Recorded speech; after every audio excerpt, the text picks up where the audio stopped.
Hello, good morning and welcome to the AM News with me, Mapisa Sibiri. In our first story, properties running into thousands of cedis have been destroyed by a flood at the newly built Kejetia market in Kumasi. Now, this comes after 2 hours of rain on Thursday, which affected parts of the city. Nanayao Jima has more in the following report. Kumasi has experienced 2 successive nights of heavy downpour. At the Kejetia market, shopkeepers made an effort to remove any remaining flood water from their stalls after the water receded. Some wares destroyed by the water are moved out, while some are salvaged. Affected traders count their loss. Lost our clothes, materials, shoes, our hair, a lot.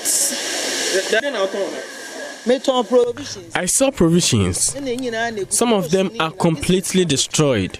The oats, for instance, I have to throw everything away. No money be for materials, so therefore, make an abba. This be two abom, maybe a bassa, do our head, the ACR, a forming in a restoring. What the car 1.2? They make sure that we pay our bills on time. All we need is better service from them. We were moved from the central market because of incidents like these, but nothing has changed. It is the second time the market is experiencing such floods. This is the control room of the Kumasi Kejetia market, and it's part of the administration block here. The whole of the block has been inundated by flood water. As you can see, some of the equipment, that's the computers they use here, had to be taken from the ground onto the tables to keep them safe from the flood waters.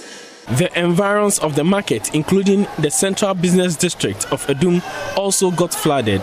Other areas in the city were submerged by flood, including Anloga Junction, Dagomba Line, KNUST, and Airport Roundabout. At Santase, Kokobin and Bokrum, it took hours for the rain to recede to allow flow of vehicular traffic. Officials of the National Disaster Management Organization were at the market but will not speak to the media. 3 lives have been lost to the floods in Kumasi in the past 2 months.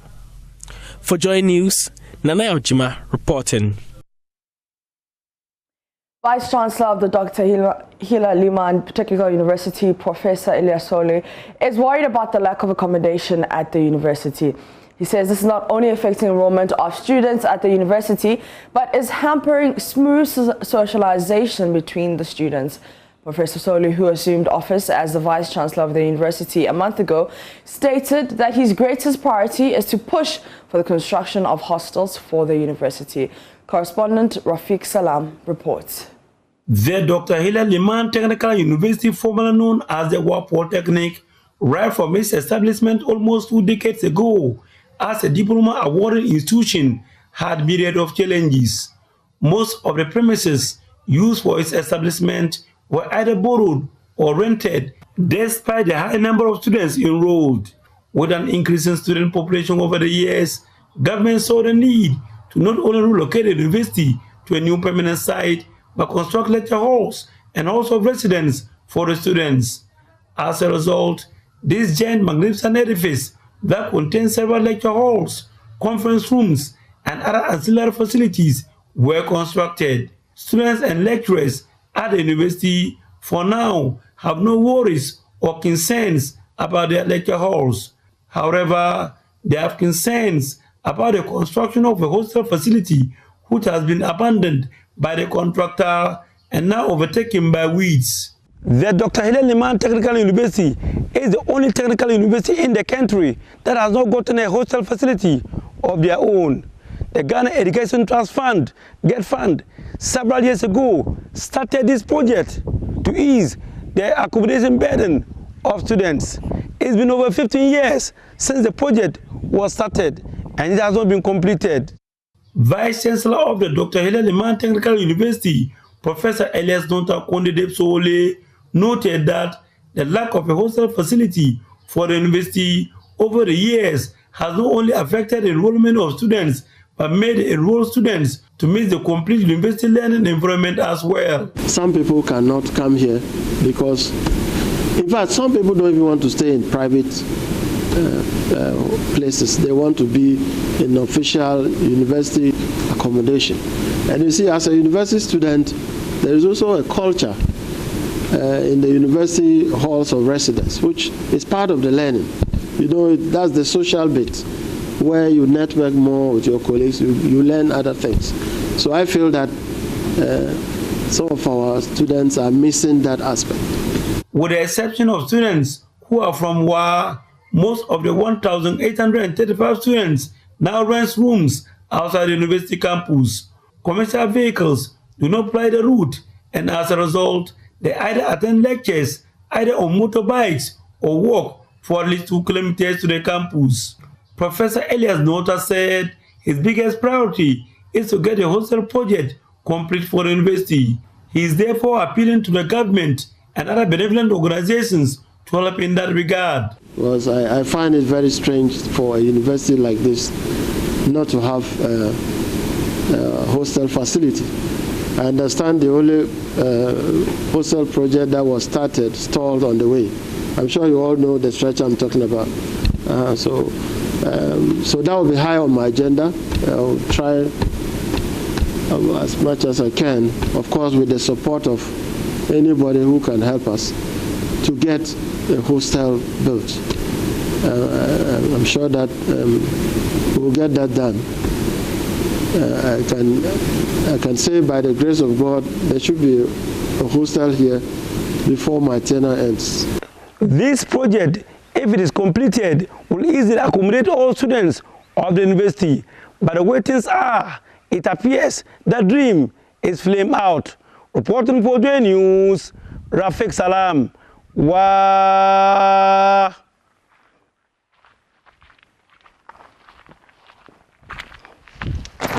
Away from that, the Ghana Health Service says all designated frontline workers at the various health facilities across the country have been paid their allowances. Director General of the Ghana Health Service, Dr. Patrick Kumar-Waje, tells JoyNews any frontline worker yet to be paid for work done might be as a result of technical issues with their account details. The Director General's explanation follows threats by members of the COVID-19 task force team at the Cape Coast Teaching Hospital to withdraw their services for non-payment of their 50% basic salary allowance as promised by government since July 2020. Speaking on the sidelines of the commissioning of a COVID-19 center at the Cape Coast Hospital, the Ghana Health Service boss indicated whatever challenges there are would be rectified and the affected persons paid. Richard Kojanyako has more. Frontline workers at the Cape Coast Teaching Hospital about a fortnight ago threatened to go on strike over the unpaid allowances. They alleged, among other things, that for close to a year, the promise of government to give them 50% of their basic allowances is yet to be fulfilled. Management of the Cape Coast Teaching Hospital had to step in to avert the strike of the medical professionals. But speaking on the sidelines of the commission of a COVID-19 testing center at the Cape Coast Metro Hospital, Director General of the Ghana Health Service, Dr. Patrick Kumar-Buaje, was emphatic all designated frontline workers have been paid. As we are concerned, all designated frontline workers have been paid. Those who have not been paid is either because there's an issue, a technical issue, either their account numbers, etc. So all those people who were partly defined, who were actually defined as frontline workers have been dealt with. And if there's anybody who's outstanding, it may be because either we are having issues with the account number or something. That is what is causing a delay. Or they've had a couple of months, 1 or 2 months. Because you see, it is not one person who does the work. So you work in a lab or you work in a COVID ward, but you did 3 months, you leave and someone comes in there. So all those changes makes it much a tedious job to ensure that all those who are moved out are taken off and those who move in are paid for. And that's what caused the initial delay. But I've currently ended last December and nearly almost everybody has been paid. He assured the region would get a P3 laboratory, a prefabricated lab that's a very high-level support system for the region, so that all the public health reference diseases and other diseases would be attended to. Central Regional Director of Health Services, Dr. Akosua Sapon, said they had to spend funds on transportation to send specimen and get the results of the specimen. She indicates it had implication for clinical decision-making because taking the specimen and receiving the results delayed. It had implication for cost. We're spending funds in transportation. It also had implications for decision-making, clinical decision-making. And as a region, we made a request to our Director General, and he being so responsive and caring for the people of Central Region and also for the country. He also worked so hard to get us a PCR machine through the donation of NALEX. We needed to put few things in place to ensure that we can use these equipment. And Cape Coast Metro Hospital Management to put all the things that we need in place. Dr. Sapon promised the facility would be put to use to quicken the pace of testing and the receipt of test results. Richard Kwejenyakon, Joy News, Cape Coast. The minority in Parliament is accusing government of opportunism over its use of middlemen to procure COVID-19 vaccines from Russia and has filed a motion seeking a parliamentary probe into the matter. The minority is also demanding a bipartisan parliamentary probe into the Frontier Healthcare Services deal for COVID-19 testing at the Kotoko International Airport. Minority leader Haruna Idrisu has been addressing the media. We are more incensed by the terms of these multiple illegal agreements, which currently is worrying for our purposes, as we are shortchanged as Ghanaians by our government agreeing to $19 to $26 per jab of Sputnik V instead of the $10 that other countries and multilateral agencies like the AU have purchased some of it. So we can't reconcile it. Only Ghana is paying high amount of $19 to $26 when other countries have paid less, and at least market price should be in the region of $10. And even the quantities, you would have to match it. When he says for one of it, it is not as if it's the first AstraZeneca where you need a double jab. So even the mathematics of it is also revealing, and we want you to help us probe further into this. We are of the view that the Sputnik contract signed between the Ministry of Health for and on behalf of the government of Ghana and the third party is not in the interest of Ghana. It is not probably the best to justify the safety and health of Ghanaians, and therefore we are calling for a halt and a probe.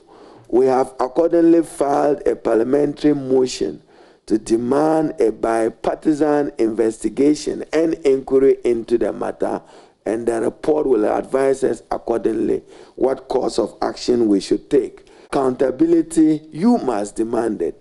Ours, even as we relate to the facts, you must go behind the facts to get more details. You have already heard the recent response by the Minister for Transport on the floor of Parliament on an urgent question on how a private company, Frontiers Healthcare Services Limited, was chosen. Noguchi could have performed this role at least cost to the state of Ghana. Is a loot and share for family and friends at the airport as far as this transaction is concerned. They probably have raked in a colossal $16.3 million for charging travelers $150 per person. It was further reduced to 50 if you are a citizen and an ECOWAS citizen. And we are told that out of the $16.3 million, the Kotoko International Airport and the Ghana Civil Aviation Authority, which is the partner in the relationship, only got $1 million. So what kind of agreement is it that benefits only a private sector individual. He goes home with $16-15 million, yet you expect us as Ghanaians to make a contribution to a COVID trust fund. You could generate these resources. This money could have come into Noguchi. Noguchi could have strengthened their institutional capacity for purpose of investigating many of these public health malice in our country. Yet they are going away. And even these numbers, we are relating it to passenger numbers, and it doesn't write up. So the media sit up and investigate this. Before I leave, in the next 4 years, Ghana expects to improve feeding, especially among women and children, in a bid to curtail malnutrition. Now, this will be done through a World Vision project, which will offer the child all the needed nutritious meals in the first 1,000 days of his or her life. Currently, Ghana records stunted growth in at least 1 in every 5 children, according to UNICEF 2021 report. Hannah Odami has more in this report. Malnutrition has been highly recorded in some districts in the Upper East, Ashanti, and Bono East regions. The World Vision believes this affects the development and academic growth of the child.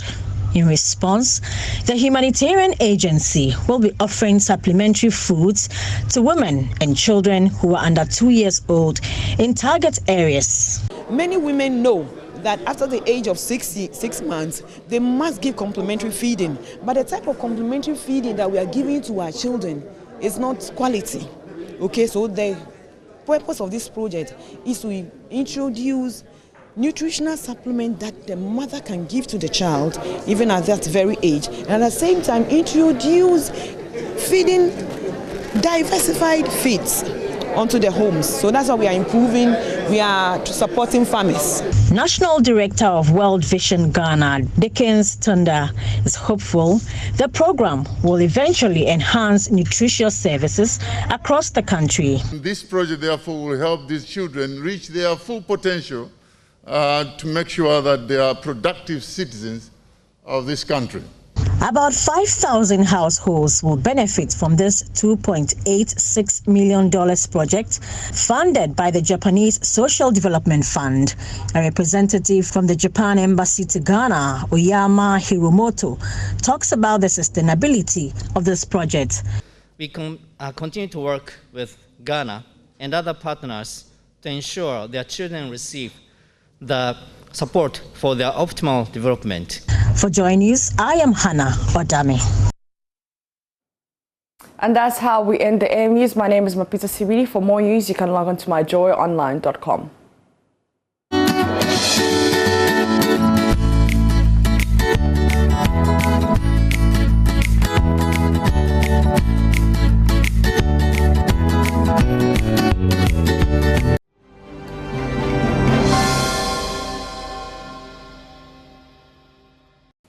Well, in case you just joined us, welcome to another beautiful morning on the AM show. It's time for us to dig into the papers. And guess who's here? As usual, Mama Views. All right. You're sparkling this morning. It's Friday! Thank you. Do better. Let's go up. Let's go up. Charlie, do some Celine Dion for us. And our Friday is great. I'll do old fake chow. You know, there are very few who can hit those keys. the pitch as high as the Celines and the rest. I think Mariah Carey, and I think now Adele. You know, those like you may not go as far as, but these are those in that stratosphere. And of course, Whitney Houston. Yeah, well, but the others. And you're asking me to try? They say try. Is it like try or do? Like make an effort, try. You know, it's good to know yourself. Sometimes even the try, no, Charlie, if it is not you, it's not you. So please, wait the empire me, why? You lovely dress, by the way, I had to say. Thank you. Thank you. Just getting ready for this weekend's action. And I don't know why some people thought that we will lose against Legon City. Like wildest dream. But thanks to all the Kotoko fans who went to the stadium. You guys to all the Kotoko narrowly fans who went to the stadium. Narrowly. And then I think now the Kotoko fans are beginning to realize that they will lose Sunday's game. You won by the skin of your teeth. And the thing is, Can we check out? It's worse for you that we are going to be playing here in Accra because it's not. Oh yeah, it's not going to be. The pressure is going to be on you guys. Really? Yeah, Bremo. It's going to be on you guys. Yeah, Bremo. Oh, Kasao, hey. Oh gosh. Yeah. Kotoko people Kotoko can't talk. Share. And I'm surrounded by so many Kotoko fans. Like they just talk. We're everywhere. I mean, we can't help it. Thank God. When you know a good thing, you support it. They go silent after a good game, and they themselves are saying, actually, this Hearts team, we better watch out. Yeah. Okay. Oh, so you guys are not watching out for us. I like your complacency. It's okay. Sunday will tell. We will be counting down to that game. We'll look forward to it later in the day. Watch out for some conversations on that. But I've got the Daily Graphic, the Daily Dispatch, the Finder, Republic Press, the Custodian. I have the Ghanaian Times Daily Guide, the Ghanaian Publisher, the Accra Times, and the BNFT. Let's start with the Ghanaian Times newspaper. Don't frustrate investors, Opon Kroma to agency heads. That's on page 24. Ghana Statistical Service deploys 70,000 enumerators, supervisors nationwide to begin census on Sunday. Pictured there, Professor Samuel Kobina in NIM. We've been interacting with him in recent times. There is Ghana rolls out COVID-19 vaccine trial. Conducts Sputnik, a light test on 1,000 people in Shayo Sudoku, Kasena Nankana, among others. That story on page 16. There's also this one. 2 friends jailed 50 years for robbery and brandishing of guns on social media. 2 suspects granted 100,000 Ghana cedi bail. So our friends, in quote, who are brandishing pump action guns and the rest, they've got that. There were 3 of them, and I hear there's a 4th. I don't know whether he's been apprehended as yet. And then mechanic remanded for allegedly murdering taxi driver.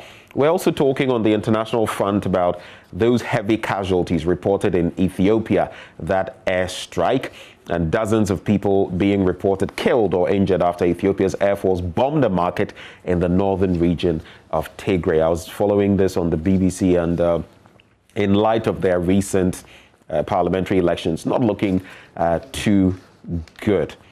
Vaccine hoarding impedes global war against COVID-19. That story also in there. Dr. Kwabena Donko has been speaking, and he says cancellation of GPGC needless, and he is also saying that he has no fears should he be taking on, as the AG has suggested in recent times. On the back page, Mediama King Faisal share points, dwarfs Ash Gold win, and then there's rehabilitated irrigation project to enhance food sufficiency.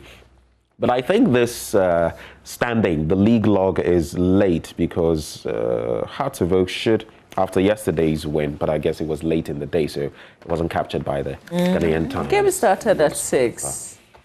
Oh, well, but it's obviously not reflected here because Hearts of Oak is still on 53 points. Yeah. So I guess maybe, yeah. So it should reflect, and of course, Hearts of Oak, so who's by the goal tally. Who's on top here? Asante Kotoko is still on top here, but that should not be. You're only on top on paper. Only in the Ghanaian Times. After Sunday, on Monday, we'll come and have this. Let's do the Daily Graphic newspaper. Front page, economy on the right path to recovery, says government complacency. COVID-19 protocol generally disregarded. Now and there, nobody has to say it, like we know it. Is it a pandemic fatigue, or we just don't care, even when we've heard that South Africa is well in their 3rd wave now? I mean, how can you say you don't care when this is about life and death? That is why I've shared with you how people have said, but you've taken 2 jabs, why are you still donning a mask? For my own safety and for yours as well, because some of these new strains coming, and we don't know when the virus will stop mutating, if ever. So the best thing is to stay safe. And for me, one thing sometimes I've realized now, wearing this has become my normal. In my neighborhood, sometimes people look at me like, because I'm going to the cobbler and in my mask. People are like, oh, Charlie. It's just this is my normal now. Enforcing it now, like it's really hard. You see, when your leaders are seen disregarding, it becomes really difficult. Yeah. I mean, I was just thinking the other day, I don't remember police announcing arrest or anything recently. People who have decided not to wear the mask or anything of the sort. I think it's difficult even for them to enforce it because of the blatant disregard. If you've seen everybody else do it, then, you know. But you have to care for your life. You see, at this point, it's you care for your own life. Don't think some politician or some leader somewhere isn't doing it, so you're also not doing it. Because if it happens, it would affect you and your family. That politician may not even know that you exist. All right, let's look at the rest of the front page headlines. FNB Bank marks 25th milestone with Trade Forum. Finance Minister quotes the diasporan community help create industrial hub, he says. In the center spread, Africa must forge stronger partnership to tackle the challenges of COVID-19 pandemic, the president has said. Okay, and then France supports Ghana to develop green value chains. The informal sector is to be streamlined to make it more attractive to broaden its market reach. You want to know how? You can read the rest of the story in the center spread of the Daily Graphic. And I think this was in the Ghanaian Times as well. Home Polyclinic Theatre Project abandoned. Okay, no, this was not, but there was in the Ghanaian Times. Except that this one says the construction of a theatre for the Home Polyclinic has stalled. The project was started in 2019 with funding from the Coastal Development Authority to improve healthcare delivery in the municipality and beyond. The contractors currently packed out of the project site.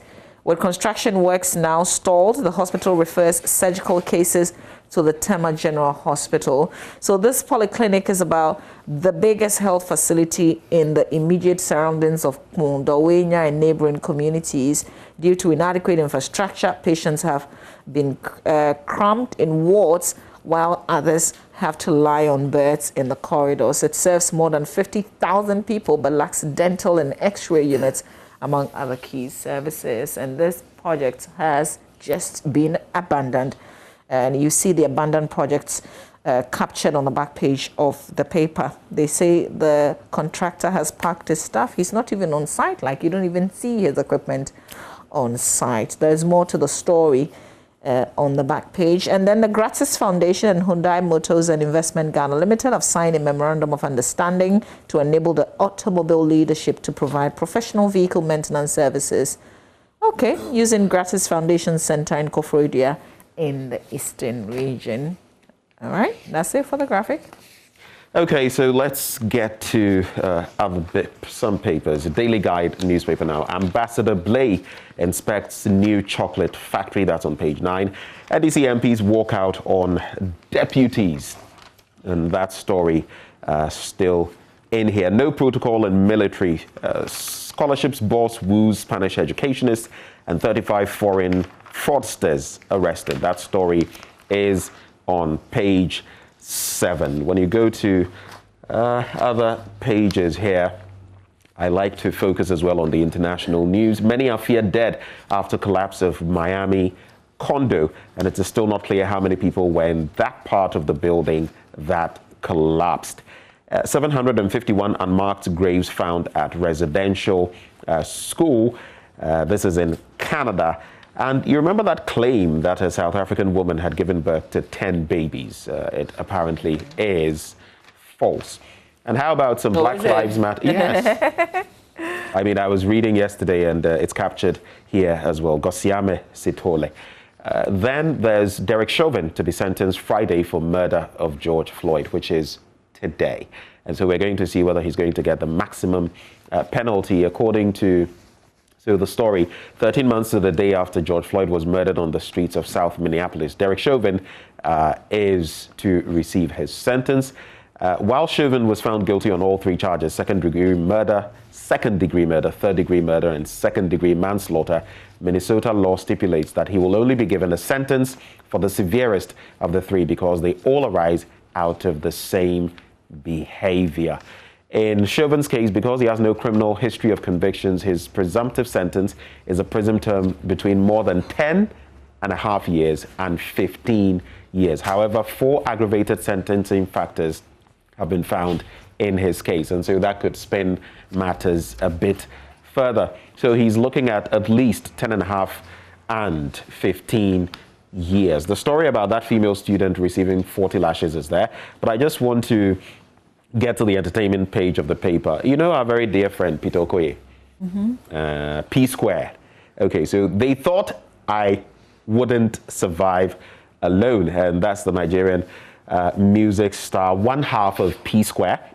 And he posted recently, Team P, what were they thinking? That I wasn't going to survive alone? They just can't stand the fact that I am richer now and doing well for myself. Pained. And this post is for them and them alone. Just watch them referring this post to my family as usual. Odes, watch them start preaching. He goes on and on, but so Rude Boy is the other one, right? And Peter Okoye is the other half, I believe, because he even just tweeted, this is 7 hours ago, always pray for grace to locate you. Grace carried me where I am today, and by grace I'll carry on. So he's been. But he knows that they're going to trace this back to his family and everything else. So that's what he's saying. Just watch them referring this post to my family as usual. So why does he say it? I guess, and you know they've been at loggerheads since 2017, and Rude Boy has come out with his hits and all of that, and he's saying, well. The other side is saying, oh, people thought I wouldn't survive and blah, blah, blah, blah. On the back page, I respect the fact that, you know, they wanted to go their separate ways. People thought they were better together, but they individually thought, let's do I actually feel they were better together. Yeah, but I actually think so. I also feel but I respect the fact that they want to make their individual careers. But whom would you say is the more talented half? Oh, I won't choose. I won't say that. I won't say that. No, because it would be based I on feel what it is clear. Even when they were together, and now that they are separate, I think it's clear. I wouldn't say that. I would make that determination based on their performance today as individual artists. Well, you could even based on that, I think that the answer would still be the same. Well, I'm not going to mention. Time, one is more vibrant. It's just the way the music scene is these days. Laye handles Hearts Kotoko clash, referee Daniel Laye, and then UEFA abolished away goals rule. Banku on the menu at Macdan Widows Party. And this is not Banku as in Banku, it is Bukum Banku. There's a lot in that story. Check it out. That's it with the Daily Guide newspaper. The Daily Dispatch, wahala over 170 million judgment debt. I could not disobey Cabinet's decision to cancel the contracts. That's former Energy Minister Boachi Ejako. And whose supervision, if you like, that whole looking into the contracts again, the committee, the PPA committee that was to make recommendations, eventually made recommendations. He was the minister then. But listening to him, he said at the point where the decision had been made based on the recommendations by the committee for the contract to be abrogated, he was there. He actually supports it because who wants to entertain excess capacity? You're paying for something that essentially you do not need. But there were negotiations going on. It was at that point that he exited. Remember, he was asked to leave as energy minister. So that's all he knows about it. But the decision to do this was a cabinet decision. He was just supposed to carry out what had already been decided by cabinet, and that's what he did. It was a supervisory role. And that's what it is. I think there was a cartoon yesterday in the Daily Guide. I just skipped it, but his picture was one of those in the paper.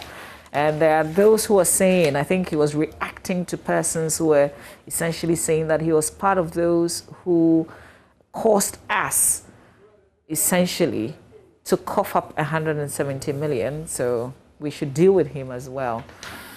Yeah, but there's so many angles here. Listen, I think one paper has what I want to say, so I'm going to leave it. When I get to that paper, I would make my comments. But did you yesterday when I interacted with Dafia Mekbo and Issa, did you see the positioning? And I asked them, so don't you feel both sides contributed in a way to where we find ourselves? Oh, no, it is their side. And this one says, oh, it is his side. Yeah. Well, it's not such it is our money. Well, also on the front page of the Daily Dispatch, 26% of 110,000 teenage pregnancies in 2028 between 10 and 14. Only thing is, we know this, except that the minister is now saying this at an event. Yeah. Oh, I'm talking about the Children's Social Protection Minister, by the way. And this was a speech read on her behalf, but everything is attributed to her. Well, let's get into the Ghanaian publisher. What are they publishing? MMDC is advised not to offer bribes to secure jobs.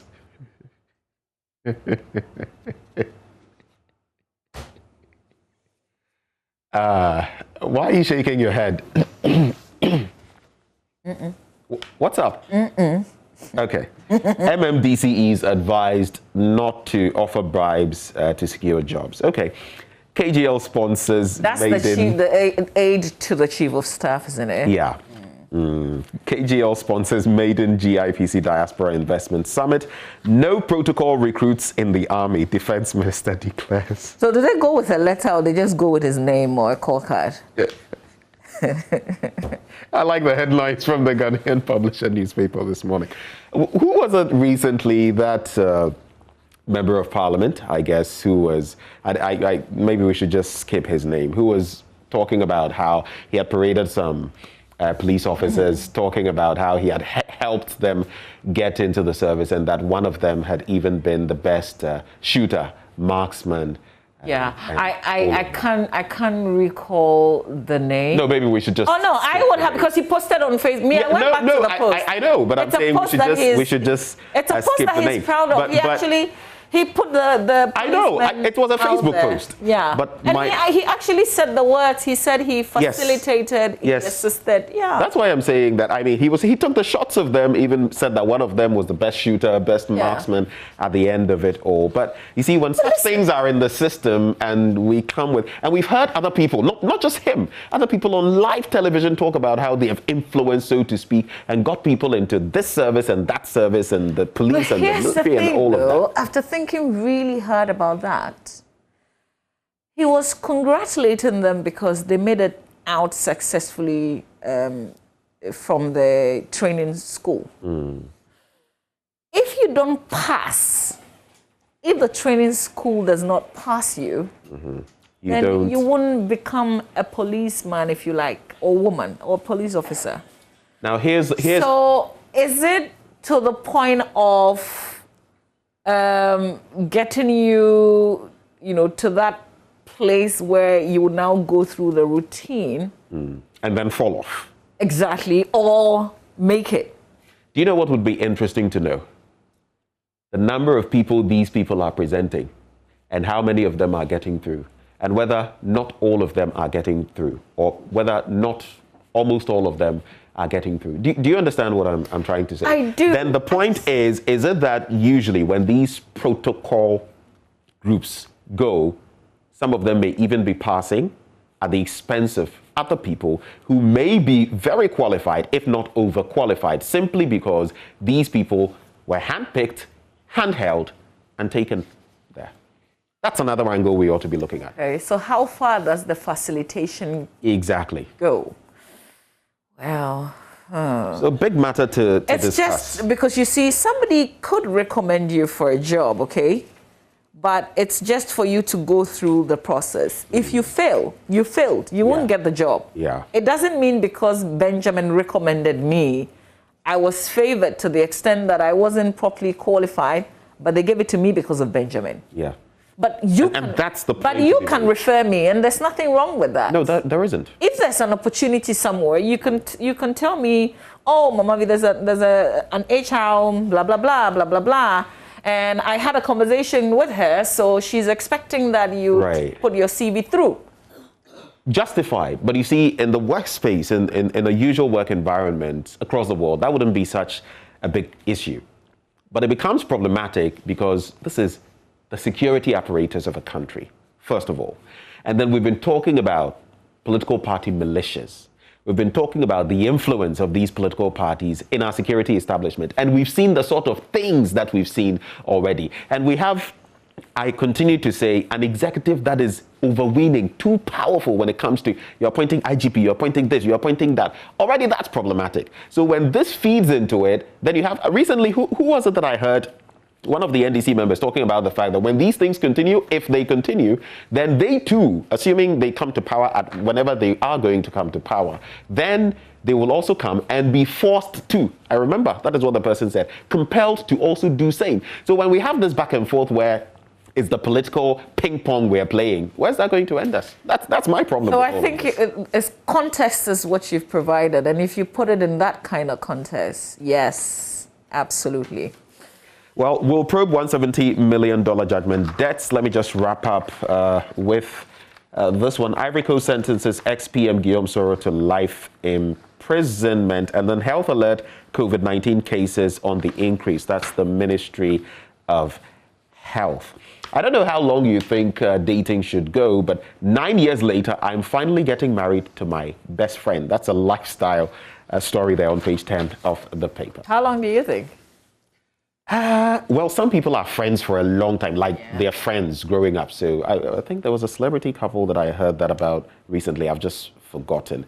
So that is a different picture. But the actual dating, like you meet and then for 9 years. I don't know, but it happens. It happens all over the place. If you're in school, for instance, if you just got into university and you're dating someone. So that's 4 years already, maybe after or maybe if you're doing medicine. And you're doing it could be like 7 years. You're still, and you're not ready to settle. I just think. But if you were done with, let me ask you, if you were done with all of that and you were working, done with school, you're working. When I say done with school, it's in context because you're never really done. But you're done with your first degree, you've got a good job, both of you, and all of that. Would you do an extra 9 years? You're already past that hurdle. What do you think? Life, I think we shouldn't be putting. No, I'm not saying we shouldn't put boxes on I'm just saying. So, for instance, and I'm saying this because I'm a lot more mature today. I feel like even if you're in school and you're what I'm going to say is so wrong. Independent or what? If you're in school and someone is taking care of you, you can't go and tell them you want to get married. Definitely not. But listen, if you're done with school, like the scenario that you just painted, blah blah blah blah blah, and the other partner is also ready. Yeah. I think it comes to you being ready, and ready in the sense today, you're doing something for yourself, like you're earning something. Yeah. You're capable of taking care of yourself and stepping in for the two of you.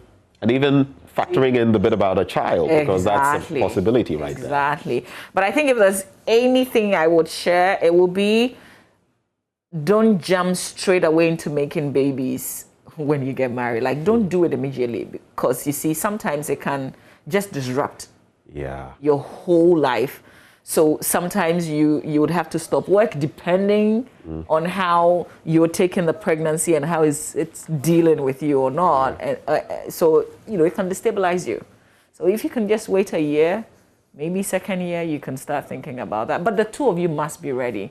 If I'm ready to settle, but you're not, you're my partner, you're not, I can't force you to. I mean, I know 20, 21, 22-year-olds, 23-year-olds nowadays who feel ready, and they've gone into it. Some are doing well, others not so well. But I mean, it's an experience. Exactly. That's marriage. I mean, nobody has it 100%. You have to make your mistakes. But the point to be made is that people even that young, fresh out of university, are trying it, and some are doing pretty well. Yeah, it's just like good luck to you. Just make sure you don't feel later on that, oh, I should have done this when I was single. I should have done this when I was single.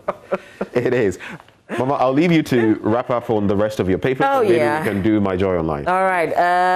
Time is just gone. Okay, so let me do Republic Press, because that's where my headline is.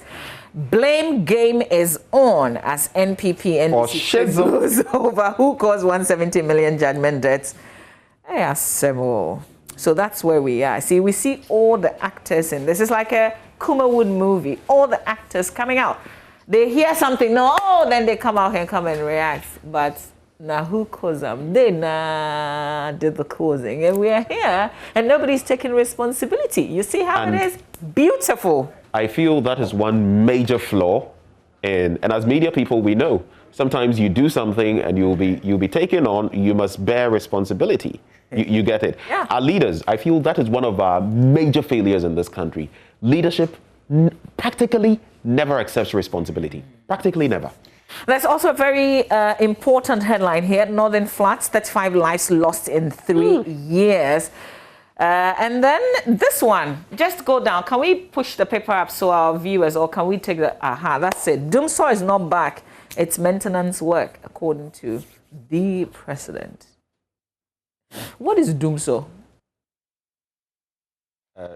This is DoWorks. Debut.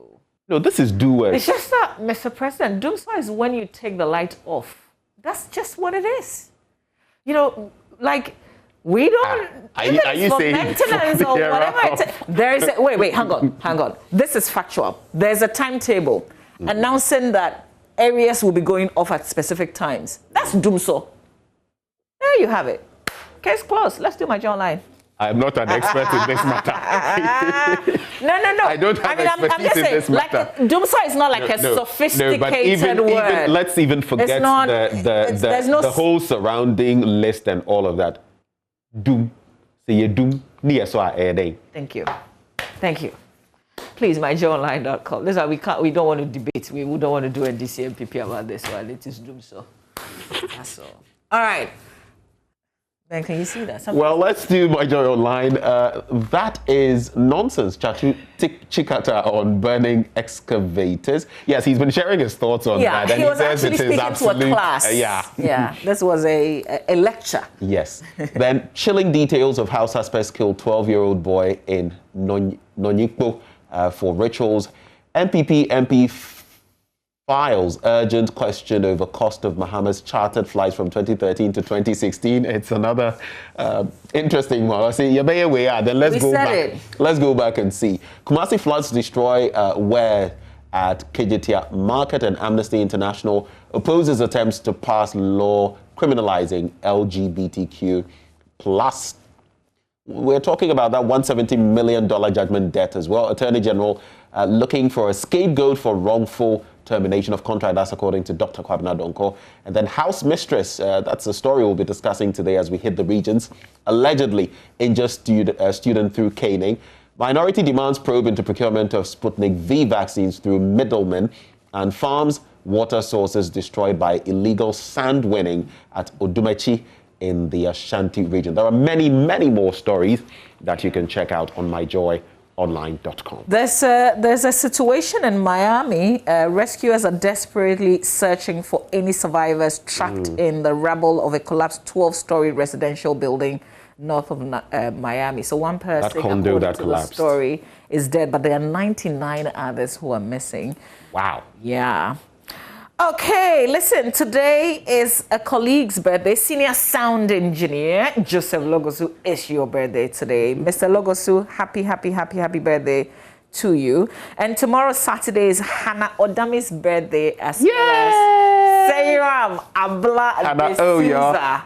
Yeah, so we will be having celebrations all over. Eric Donko is also senior sound engineer. Tomorrow is his birthday, so happy birthday in advance. Edna Bannerman is client service executive. It's her birthday tomorrow as well. And today, it's not just Joseph Logosu. There's also Clement Ofosu Afram Ampoma. That was yesterday.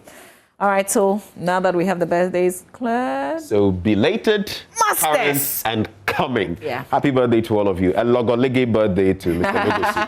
Logolege birthday to Mr. Logosu. And as for Sunday, ebeye butu. Oh, we're not going to talk plenty. We're not going to talk plenty.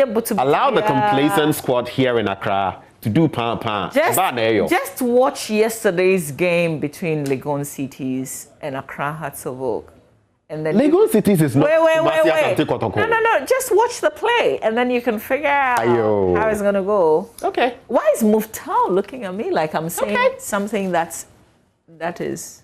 Because you're sounding like a rocket scientist right now. I'm just surrounded by two. We all know what's on the ground. Yeah, but when it comes to the play, yesterday they were be quiet. You see, the biased team behind there doing this. We never. But we'll get there. We'll get there. We'll see on Sunday against Frono, Asu, against Supporters Union. Yo, no problem. Mimi how Sunday, remember? You make it.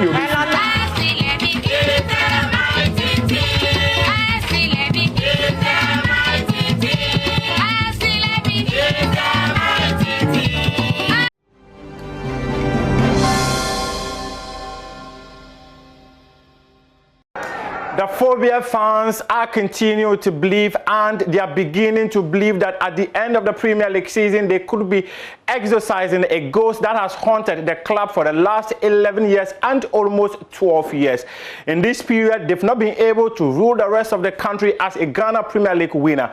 But Samuel Bodu is making the club House of Oak family begin to believe that they could really last the whole course and win the Ghana Premier League title. Yesterday, after defeating Legon Cities by 2-1, they reclaimed the top spot of the Ghana Premier League table, and this clearly means that they go into the biggest game in the calendar of Ghana football at the top of that Premier League table. The last time we had that was in 2009 when both teams had 48 points each. But at this point, where is the league title going to? In 2009, it went to House of Oak. We're in 2021. Is it going to House of Oak? Sunday could tell us, with only 12 points remaining to play for in the Ghana Premier League. We'll also be talking about boxing, how Joseph Agbeko seemed to have issues with his traveling, and talk about athletics. In 2014, Martha Bisa won gold medal for the country, but he was suspended by the Ghana Athletics Association. Now, he's petitioning the Ministry of Youth and Sports to overturn that suspension. I am Muftau Nabila Ablai, and this is AM Sports on the AM Show. Let's start with House of Oak reclaiming the top spot in the Ghana Premier League after defeating Legon Cities by 2-1.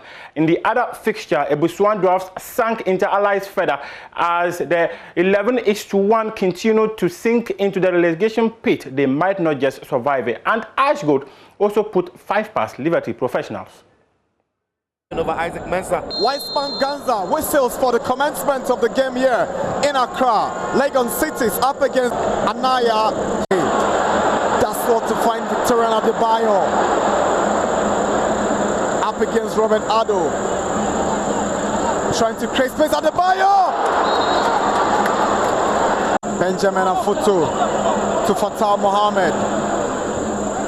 Now Patrick Razak. Ball onto the part of Daniel Barnier. Oh, beautiful work. Pass. Mensah Barnier. Brilliant. Kajabi Jr. His 9th goal of the season. Has Savoca up by 1-0. And all credit will go to Daniel Barnier Free. It's about the calmness. It's about the coolness in his head. Defender commits himself, but you can look at this for a skill. Look at that for a balance. For the presence of...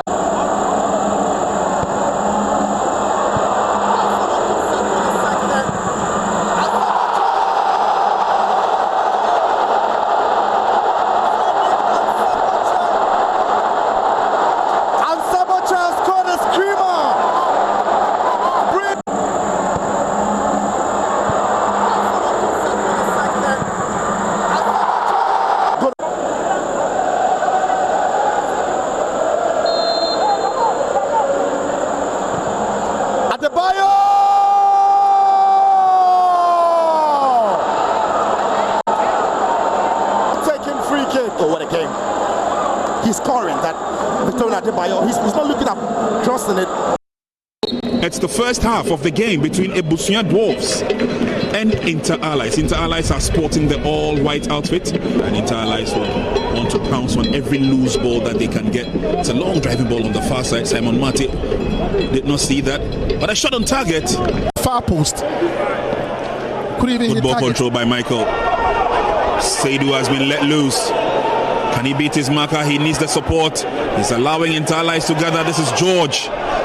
Good check-in by George. Lifts the ball easy. into the net.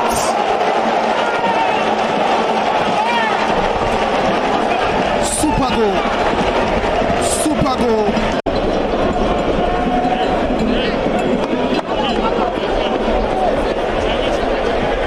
Some good footwork there being displayed. And here the Cape Coast Stadium. Georgia Samoa with a cross. Header didn't go too far. Now let's hear from the head coach of Legon Cities in the person of Coach Bashiri Hayford. He said the performance of his team against Accra House of Oak showed that they are not a walkover club. Well, House of Oak have done very well. We took the game to them and they were able to stand very firm. Unfortunately, we had already considered 2 goals and we had to make sure we redeem 1. And then the second half wanted to sell our game. They did well, they stood for the game. And the whole of the 45 minutes for the second half was for us. But they did well.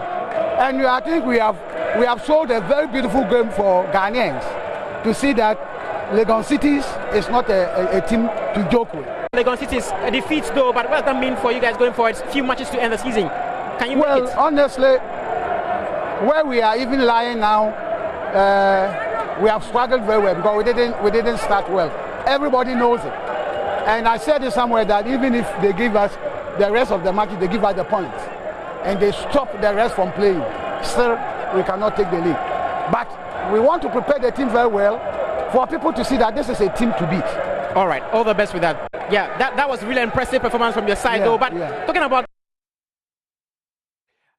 talking about Legon Cities, they played Accra House of Oak. The Phobians won that fixture, but many see it as a curtain raiser for the big game on Sunday against their rivals, Asante Kotoko. Head coach of Accra House of Oak is Samuel Bodu.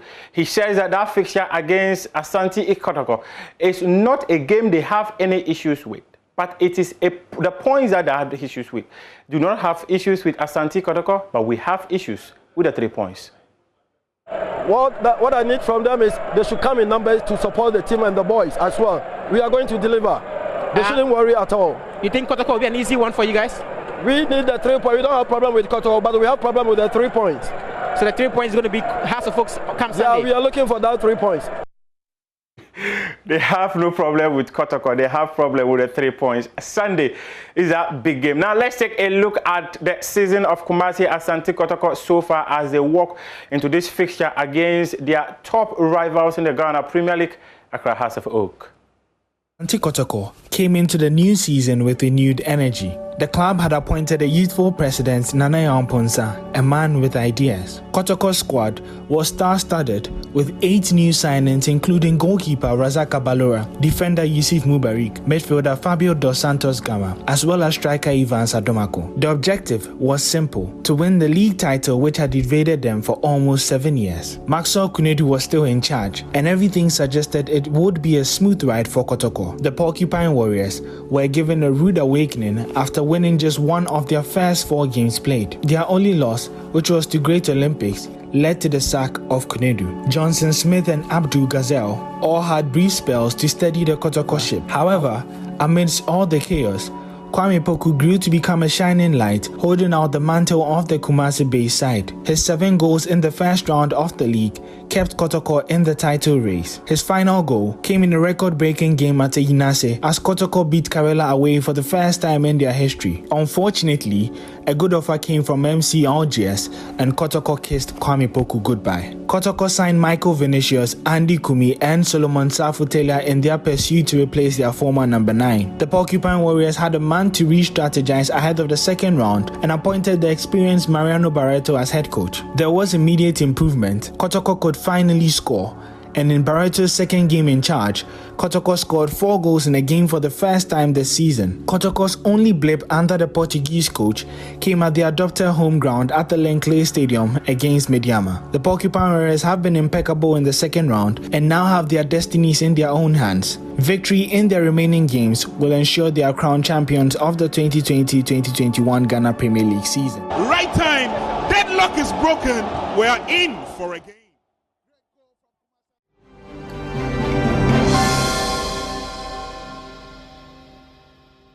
Now, let's do some athletics. And in 2014, Martha Bisa won a gold medal for the country after representing us in Beijing Olympics. She was the youngest athlete to have won a gold medal for Ghana. Yesterday, she sent a letter to the Ministry of Youth and Sports asking the ministry to overturn a ban that has been imposed on her by the Ghana Athletics Association.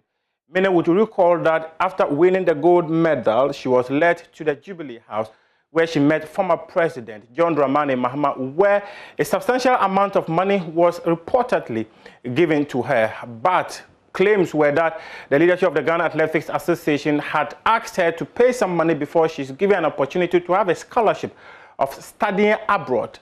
And following these allegations, she was banned by the Athletics Association indefinitely. Now she's writing to the Ministry of Youth and Sports, asking them to use the powers given to them to overturn that decision by the Ghana Athletics Association. After introducing herself, she said that, however, in 2015, the Ghana Athletics Association and Professor Francis Jodo unlawfully slapped an indefinite ban on me for no tangible reason. I have been serving this ban for 6 years and counting. I am in the process of qualifying for the 2021 Summer Olympic Games to be held in Tokyo, Japan.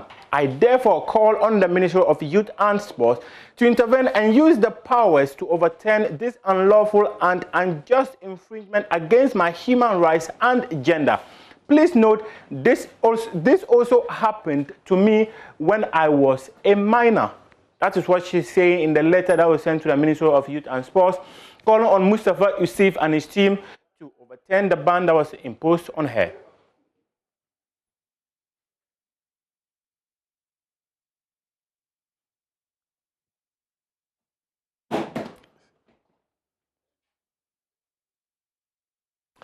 On this note, I say thanks very much for joining me for sports. You're not going, not yet. This is an invasion. No, it's not. This is my show. What did you say about hats again? The ghost that has haunted them for No. We're talking about the form yesterday, and well, at this point, talk to me as an analyst. Yeah, I'm going to do away with my fanaticism. Thank you. And talk to you as someone who has seen House of Oak play, and they look very scary. The improvement of that thing under Samuel Boadu clearly speaks of a man who understands what he's doing with the club. Hitherto, you would see players who lacked confidence, but at this point, they are so confident on the ball to the extent that they now do what many would say in the Ghanaian parlance, Keche. You see someone like Daniel Banya Afriye now flicking the ball over opponents. This was a boy who was struggling to actually make decisions on the pitch. You do recall that famous interview where he said he and the goalkeeper thought differently and the goalkeeper saved the ball and all that. You look at Benjamin Efutu, you're looking at Ansa Boche, Emmanuel Nete, you're looking at Daniel Banya or Ben Jr. These boys have been stupendous, and I think that Sunday is going to be a very big afternoon of football. I also believe Asante Kotoko, they have got their own flaws, but games like this comes with a different psychological, different things comes to play in games like this.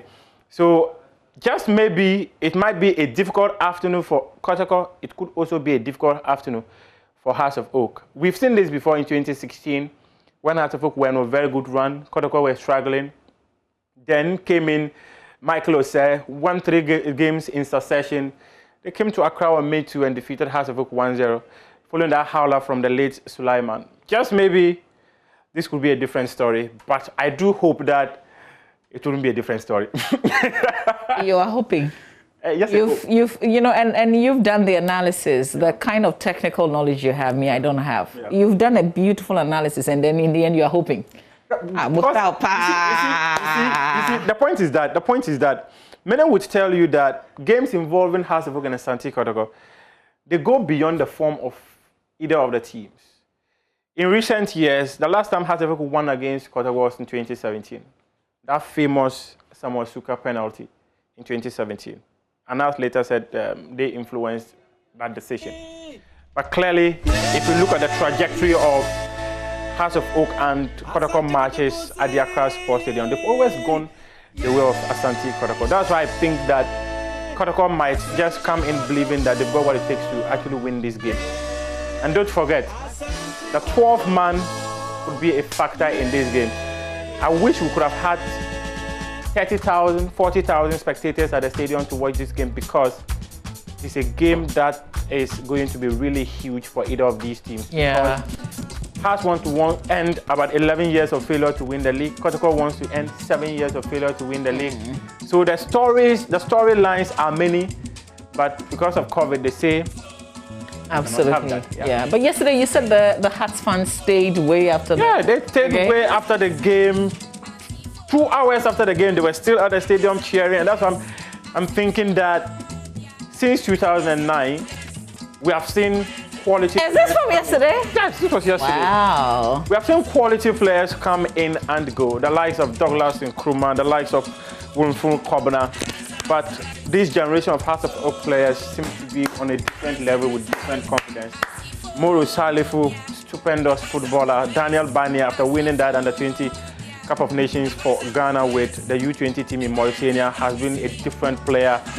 Benjamin Ofuto, I will always put him at the pedestal of one of the top midfielders we have in the country. Ansa Boche, that's one of the technically gifted players in the Ghana Premier League.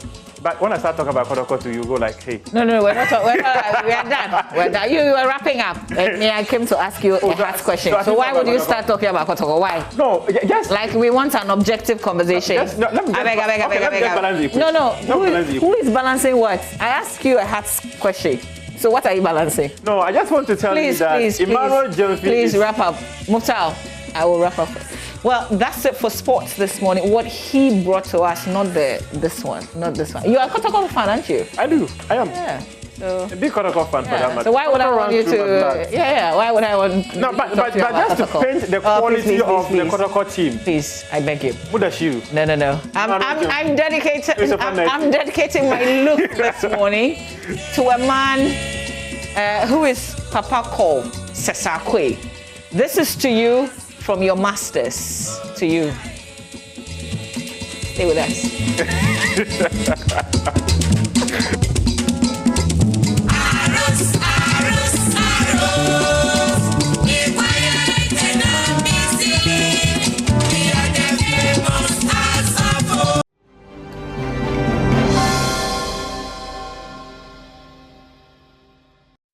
Thank you for staying with us on the AM show. I can tell you this on Sunday, Ebafe Puto. But let's find out what has been happening across the regions in Ghana. Some unfortunate news that we've been greeted with in some pockets of the country on the back of some rains in the Ashanti region.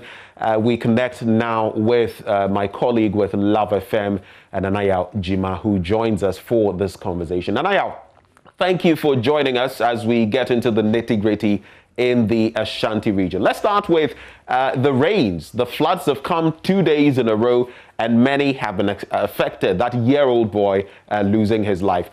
What have the people been sharing with you so far on the back of these disasters? So it's been an unfortunate situation for the people here in the Ashanti region. A lot of people, more than those we've seen, being affected by floods, were affected by the flood which hit the Ashanti region about 2 days ago. On Thursday, that's the first part of the flooding incidents areas in the Nshayaso constituency, particularly Parakou. We have Daban and also Atasmaso being affected by the flood, and a number of homes were inundated by flood waters. We can name the former Ashanti Regional Minister and also once Mayor of Kumasi, Mr. Samuel Sapon, who has part of walls in his home broken down by the flood incident. The whole area, Parakou Estate, large portions of it were affected. A number of people had flood waters entering their homes, destroying some of their property that they've acquired over the period. There is a lot of the people, especially those who are now, beginning life, were really, really saddened by the situation. A number of floods being realized in Kumasi are being attributed to the blockage of waterways. Some people are filling waterways, and the NADMO has also corroborated such information that have been coming from residents who are affected.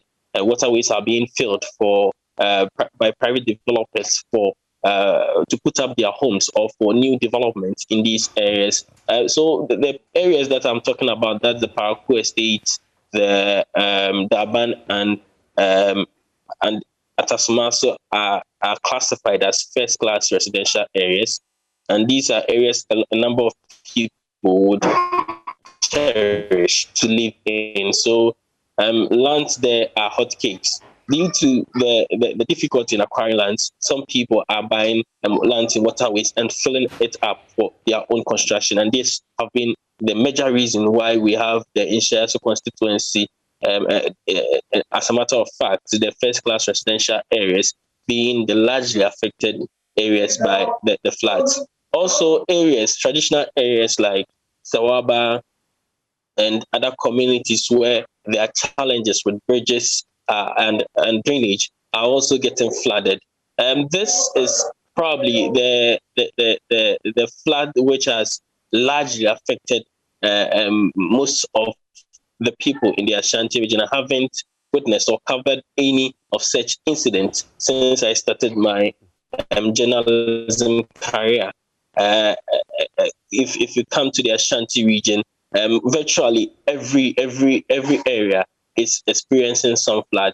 The calls keep coming in, complaints of areas getting flooded. It's now everywhere in the region. So it's been a difficult situation for the past 2 days. Now this morning the clouds are forming, they are gathering, and the prayer is that it doesn't rain anymore. Help people at least salvage the few that they can from their homes. Yesterday the new KJTR market was also flooded, and this is the second time such incident is being recorded in the KJTR market. A number of traders have lost their wares. Well, we'll be talking about that situation at the KJTR market, but it's interesting that you paint the picture that even this morning clouds are forming, because as of today, the Ghana Meteorological Agency is telling us that in flood-prone areas in different regions, including the Ashanti region, people should seek asylum elsewhere. That is when they see the rain clouds forming, because indeed heavy rains are expected across the country. So I think if you're watching us, that is something to take stock of if you find yourself in some flood-prone areas in the Ashanti region. But Nanaya, on the issue of that year-old boy who unfortunately lost his life in recent days, what is the latest development in terms of the family? Has the body been found? What is the latest in terms of those who may have, lost not just property but life in these floods?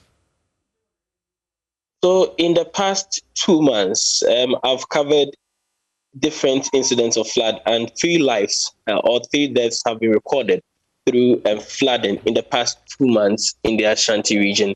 Latest is this boy, Mohammed Awal, who lived until his 2nd birthday. And this young man was traveling with his mother in a tricycle. Unfortunately, it got stuck in the middle of a flood. They had to get down and try making the journey by foot.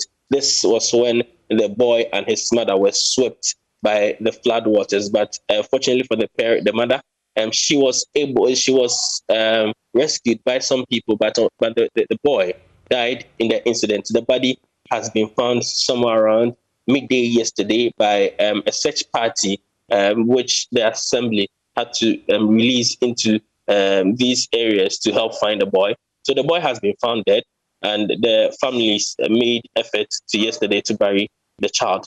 Now, the prayer is that none of such incidents is recorded again in the Ashanti region, but the same area, Sawaba, and its environs, including Aloga Junction, yesterday once again were flooded. Now, the problem with Sawaba is that part of the bridge at linking Sawaba and the affordable housing area have caved in. So this is what is creating the challenge in this area. And whenever it rains, it could be torrential rains, it could be slight rainfall, the place flat. So it's a major issue here in the Ashanti region. Not too long ago, the Aspermampong area, I'm talking about somewhere close to the same spot where this happened.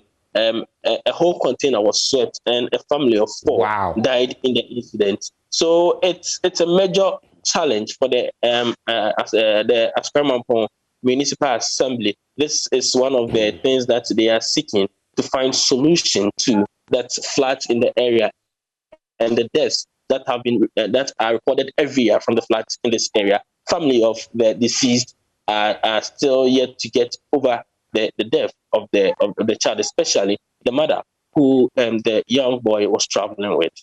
And it definitely would be traumatizing. We can't even begin to imagine how she would be feeling, she particularly, and the rest of the family. But from there, let's zero in on the Kijitia area, where there's a lot of bustle, activity, and we hear that the Kijitia market itself got inundated with flood waters, and it's led to property worth thousands, many thousands of cedis being lost, being affected. Give us some more details about that. We've seen the footage and all of that. What more can you share on that subject? So this is not the first time KGTI is experiencing such floods. After it was opened for trade, it got flooded, and according to management of the KGTI markets, the contractors still have some clause in the contract that if they should experience any of such incidents, these contractors will come down and help fix the situation and find lasting solution to the challenge. But this is the second time it's happening.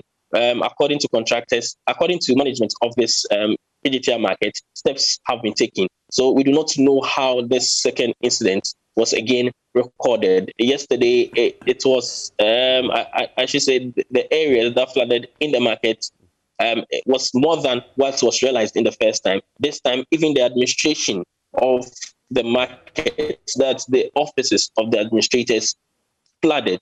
And it's one challenge that the Kumasi Metropolitan Assembly is now facing. A lot of traders had their wares inundated or destroyed by the flood waters. Now, I can say cost of these wares are running into thousands of cedis. As late as 9 p.m., there were still some traders within the markets trying to salvage some of their wares and also prepare the place for trade today. This morning, we'll be going back to the market and try to find out more about what management is doing about the situation and also how traders are taking this challenge that they are realizing again. Now, you made mention of the contractors and all of that. Is this an engineering or architectural problem? This is the second time it is happening. What is the move to remedy the situation? Now that the rains are here, if something is not done quickly, it could happen again. So far, what has been that push for this to be rectified? Now, it has not been fully identified as an engineering or architectural challenge, but according to managers of the market, the contract had clause that if they should realize any infraction or any challenge with the building that was put out there, they get the contractors back to the site to work on it. Unfortunately for the management of the market, the contractors are still in the region. They are on the second phase of the market. So if they should approach them and give them this problem that they are encountering, obviously they will move in and help fix the problem. That is if the challenge is an engineering problem. But according to the people, the eyewitnesses, or those trading in the market, the floodwaters was coming from outside the market, that the zoo area. And as I said earlier, portions of the Ashanti region have been flooded. by the 2 days torrential rainfalls that the Ashanti region encountered.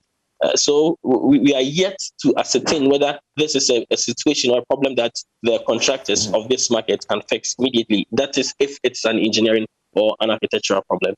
Nanaya, let's wrap on another related matter. I say related because it is a double impact if the rains are hitting and the roads are also bad. In the Ikrimakwauma area, we know that residents have been complaining bitterly about the state of their roads.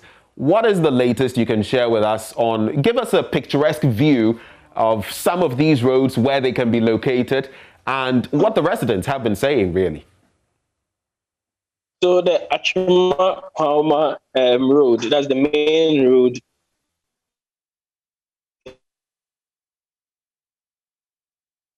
Nanaya, I see that you're facing a bit of a technical challenge. We shall quickly work on that to ensure that he can wrap on that bit in terms of the roads. Nanaya, if you can hear me, do continue. Benjamin, you're very audible here. Okay.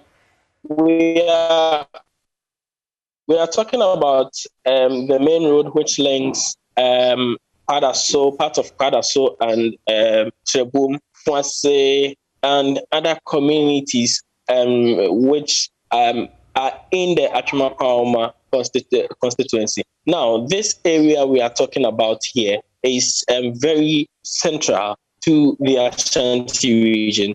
Through this route, you can link areas like Manson and other parts of the Ashanti region. Now, this road has been under construction for over 5 years, since the NPP government came to power. Now, the president not long ago, during the campaign period, visited the area. He couldn't use this road, which was shorter to the destination, because it was in a poor shape.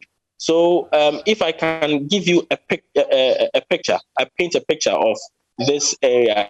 It's an untarred road. Now, some engineering works have been done, drains have been made, and it's a dusty, bumpy road, and it's difficult to make a journey across this road. It's a very poor one, I can say. Those who living along the stretch, whenever they are coming to the central business district, when you go by commercial bus, whoever joins these vehicles comes with extra cloth to,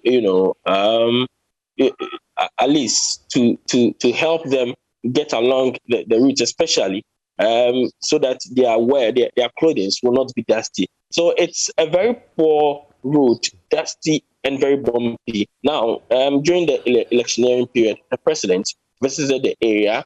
The chief of Fwase, in an address, told the president about the situation, and he also told the president directly that this work has been under construction for over 4 years. It's about time the NPP government reward the people of Ikrimakwauma with the road, because it's one of the areas that the NPP is able to gather a lot of votes. So the people thought that when NPP comes to power, this problem will be fixed. But unfortunately, it has continued for a number of years. Now, after the chief told the president about this, the president emphatically told them that this road will be fixed. And in addition, the roads minister assured them in a few weeks to come, he will personally visit the road and ensure that the contractors were back on site. The information I had is that after the Deba, a week after, the contractors came and they started some works. But immediately the election was done, the people took all the machinery they came to this area with and left, and have never visited the route again. So the demonstration that led to the blockage of the road was to at least remind government that this road is still unfixed. Nanaya, it's been very informative.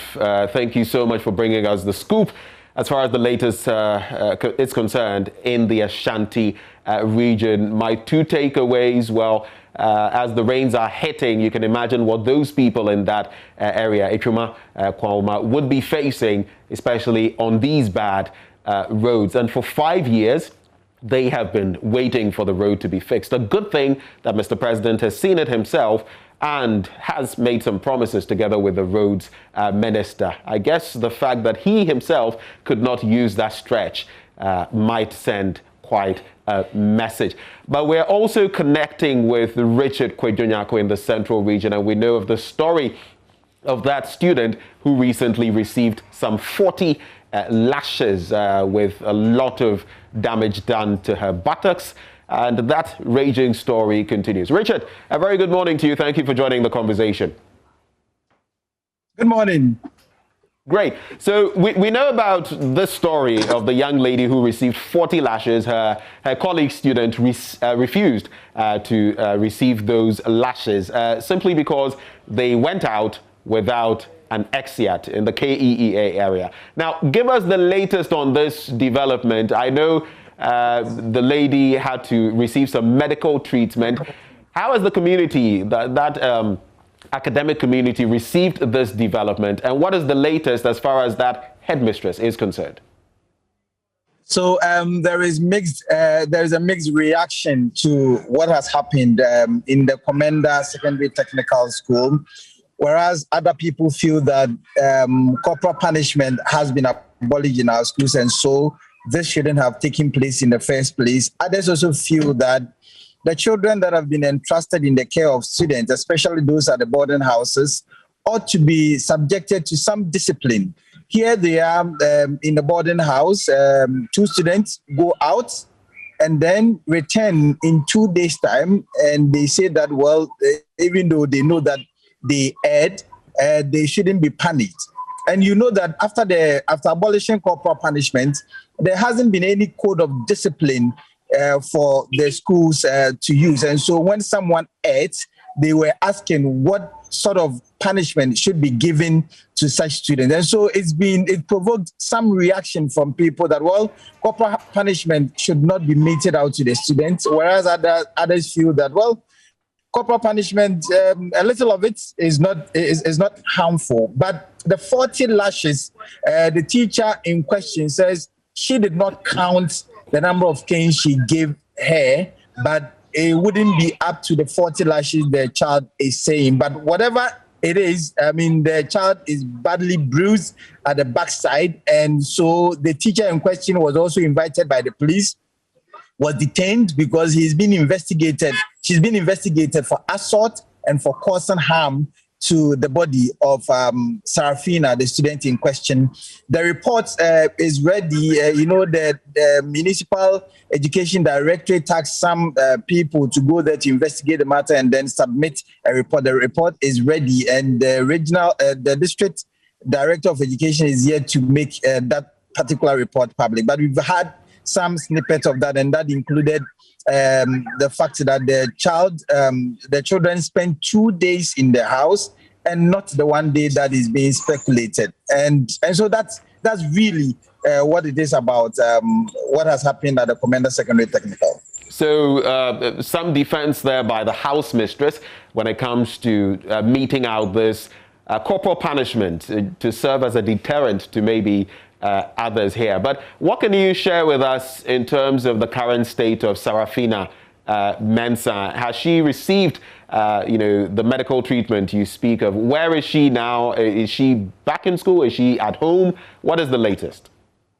So now Sarafina has been shuffling between the house and then school. The incident broke on Monday, and so there have been a lot of activities around it, including meetings upon meetings from the school. But Sarafina was taken from the school by the parent for the medical treatment. You know that when the incident broke, the house mistress suggested that she should go to the infirmary to be treated, but the child chose to go to the hospital and report the matter to the police, and that is why all of these things are happening. So Sarafina is doing well, and we are told that she is in some high spirits. Apart from that, I think it's left people discussing about this matter, the appropriateness or the inappropriateness of corporal punishment. ought to give, how many of such lashes ought to be given, and then the general issue of discipline in our schools. And so that has been the conversation around this particular issue. Let's push this a bit further. Have you been able to interact with any of the students of that school? I know it may not be easy achieving that, but have you been able to?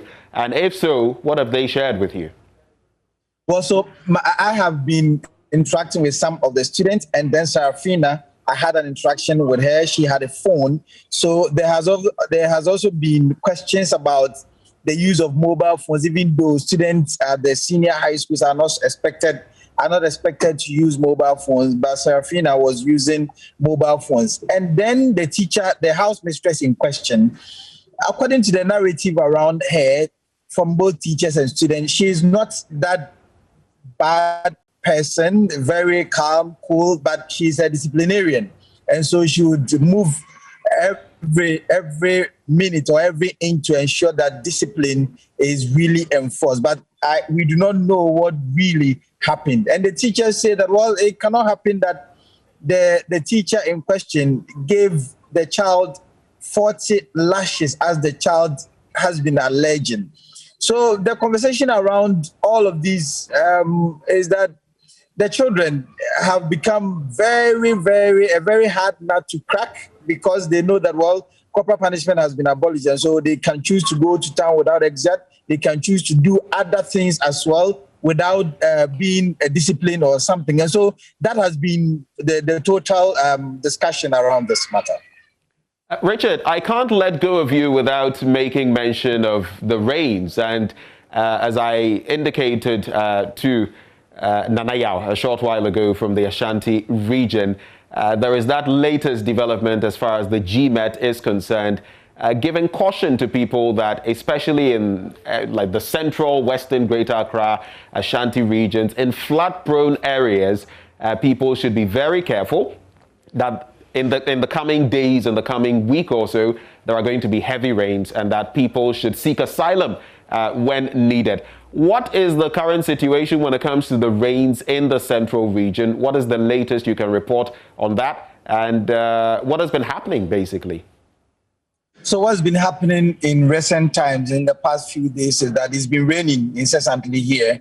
So all that you see is that some of the roads have been overtaken by the floods because the gutters get choked, and it has to do with some architectural engineering, because some of the gutters, are very small, and so it cannot hold the volume of water that comes into them. And that has been the trend at Abraham, at Adesadel. So when it rains heavily, it renders most of the roads impassable. People would have to risk crossing with the vehicles, and if the intensity or of the volume of the water is that high, the tendency for that water or that flood to sweep the vehicles and human beings away is very high. But apart from that, it's been cool. We do not know whether there are more rains that are coming, but the central region has not witnessed any incident of a sort that people have been swept away by floods or someone has died as a result of the floods. But it's a normal trend as far as when the rains set in the central region is concerned.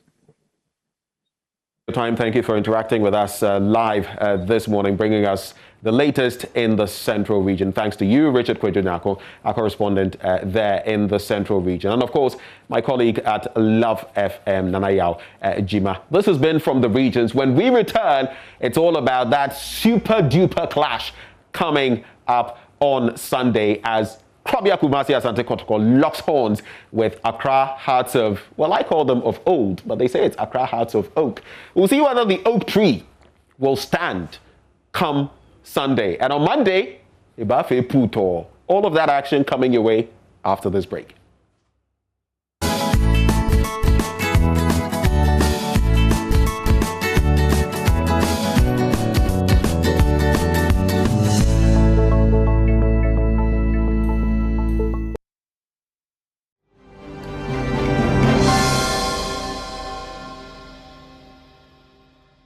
off again. Lovely pass through to Jeffy.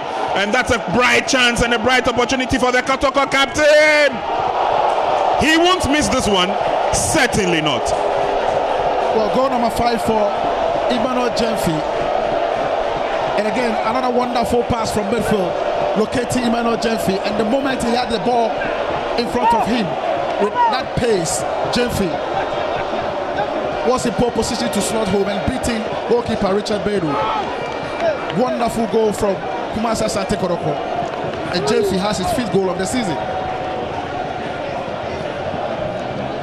22 minutes gone in the first half. Stadium has been set alight. Wonderfully. We saw that blast here again. It took a ricochet of Habib Mohamed. I mean, 2 Kotoko players before Beko lashed onto it, beating Kwame by the assistant Lawan. Look at that shot. Taking a ricochet of 2 Kotoko players. The last one, Habib Mohamed, before Beko lashed onto that ball. Ganiyu with a free kick. Lays on a pass to Habib. Habib drives one in. It's nicely blocked. And it's headed away by Captain Sadiq Al-Hassan. But Kotoko still probing. Into the 18-yard box. Appeals for a penalty. And Kotoko have it. And look at the delight on the face of Ivan Sadomako. Well, it's another... Why Karela players are insistent that it's not a penalty. Yeah, here it goes. It was that ball from someone Prepo and Tumaku got his feet to the ball, right? But slowly, calmly, confidently, he sizes up the goalkeeper and he puts it on the wrong way. I mean, Richard Bedu, wonderfully beaten. Expertly done. Watch the goalkeeper. Took a... Weissman Ganza whistles for the commencement of the game here in Accra. Legon Cities up against Anaya. That's what to find Victorian Adebayo. Up against Robert Addo. Trying to create space. Adebayo! Benjamin Afutu to Fatah Mohammed. Now Patrick Razak. Ball onto the part of Daniel Barnier. Oh, beautiful work. Pass. Mensah Barnier. Brilliant. Kajabi Jr. His 9th goal of the season. Has Savoca up by 1-0. And all credit will go to Daniel Barnier Free. It's about the calmness. It's about the coolness in his head. Defender commits himself, but you can look at this for a skill. Look at that for a balance. For the presence of...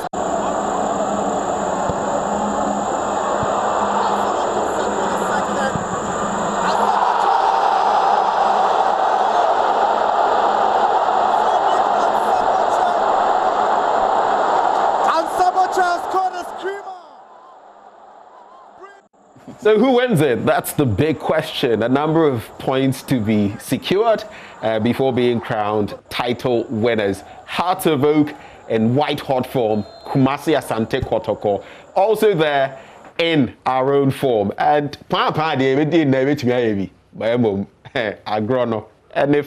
you can connect with us, as you can see rolling on your screen. Connect with us via Zoom. Connect with us via the phone lines as well. And let's get interactive. Pacha, what's to say? Okay, Mini. Be quiet. Kotoko. How can we be quiet? How can we be quiet? Not possible. Rose. But you know, I want to ask this of you. Your club has been in existence for 110 years, if you add this year. We've been in existence for 86 years. We've still won more trophies than your club. The Premiership. 23, some would say 24, against your 20. I am not talking about past glories or anything. I'm not talking about whatever. I'm talking. It's because you don't have any recent glories. I am talking in the last about 10 years. Our clash. It's been Kojoto light off for you. Let's talk about our clash this weekend, and I start off from the form that we're in. The form. I start off from the kind of games that we've played, this recent record that we hold, and how our boys played yesterday. It is based on that. I see. That we go into Sunday's game knowing that Interestingly, before we came in here, you were talking about we're winning or it's a draw. How this match could likely end in a draw. If you had that much faith, you wouldn't be talking about that. For me, I'm telling you that Kotoko is going to thrash you people on Sunday. It's not going to be anything close to a draw. We're winning this. Let's check out what our viewers are also saying, and Bob is joining us. Bob is in Abosokai. So good morning to you, Bob. Hello, Bob. Hello, good morning. Good morning. Is it phobia or fabulous? Oh, phobia. Yeah, man. Masters. Never say that. Ayo. Hello. Say Accra had yes. You'll be a bad there. We're coming to Accra. We also have Obed in Yendi. Obed, for you, what is your estimation when you look at your crystal ball? Ebeko say Sunday. Hello, Obed. Yes, I'm online. Great. So what do you see ahead of Sunday? What are your expectations? I expect a very good match. Both teams are in good form. Okay. But trust me, Hearts of Oak will still reign. Ayo. So for now, 2 for Hearts of Oak, nothing for Kumasi Asante Kotoko. By way of the poll, we'll see how it goes. Would you like to go to Aflao, Mama V? Yeah, Abdul is in Aflao. Good morning, Abdul. Good morning, Mama V. Like you phone. Malfo halfwa. Eh, family. Mashamo family. Kotoko mokwele ushilo. Na kemenya ogana o. They cannot do anything. We are beating their hands down 3-1.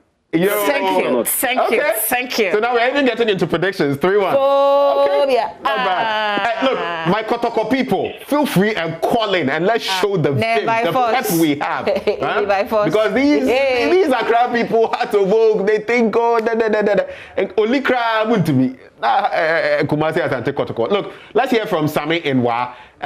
Sam, good morning. We won the match 2-1. That will win. We have won the match 3-1. Hearts has won the match 3-1. Hearts has won the match. We are just coming to the stage on the back. Thank you. Okay. So we have a 3-1 prediction. We have a 2-1 prediction as well. And so far, let me see, 4 people, Bob, Obed, Abdul, and Sammy, all rooting for Accra Hearts of Oak. Let's also check out. They are not rooting for Hearts of Oak. Points of correction. They are phobians. Tamale. Oh, but I'm not surprised. They are phobians. They are phobians. So yeah, justified. So they are rooting for their club. Fusaini is in Tamale. Fusaini, good morning. Yes, sir. Morning, sir. Okay, so what do you see ahead of this super clash on Sunday? You know by all means, Hearts of Oak will win. Ayo. Masters. Look, at this point in time, I am beginning to suspect that in the back room, there might be something going on because all right, so Hearts 5, Kumasi Asante Kotoko nothing by way of the polls so far, those who have called in. But you know, the football is played on the pitch. It's not these polls. Let's check out some more callers. Okay, you're asking also call in and share your thoughts. We have Kwabena. Mama V, would you like to? Yeah, hi. Good morning, Kwabena. Yeah, hello. Yes, Kwabena. Thanks for calling. Is it phobia or fabulous? It's phobia. Nice. Phobia. Would you want to give some sort of prediction in terms of the scoreline? Oh! It's going to be a 2-1 lead for Hearts of Oak. Nice. Thank you, Kwabena. All right. This only makes me realize that there are going to be a lot more people crying come Sunday. Oh. Yeah, and I see a lot of you connecting via Zoom. But before we go on Zoom, can we do Bismarck? Bismarck, let's do Bismarck. Good morning. Bismarck, if you can hear me. Okay, so we don't have a Bismarck. Let's do Ibrahim. Ibrahim, good morning. Morning, my brother. How's it? Oh, by God's grace. Thank you for connecting with us. What's your scoreline? What's your prediction ahead of Sunday? It's 2-0 against Kumasi Asante Kotoko. 2-0 against Kumasi Asante Kotoko. We have 3-1, 2-1, and 2-0. It's not looking good as far as the polls are concerned. But me, I have faith in Kumasi Asante Kotoko. We'll do the do on Sunday. So let's quickly do this for the Zoom connection. yes, Remara, please put on something. Wear a shirt, a blouse, whatever, before you come on. You can't come bare-chested showing all sorts of things on television, national television. Yes, Remo. Please, don't do that to us. I see a lot of you with shirtless. Hey, but why? You have to show everything. He's waving. There's somebody waving.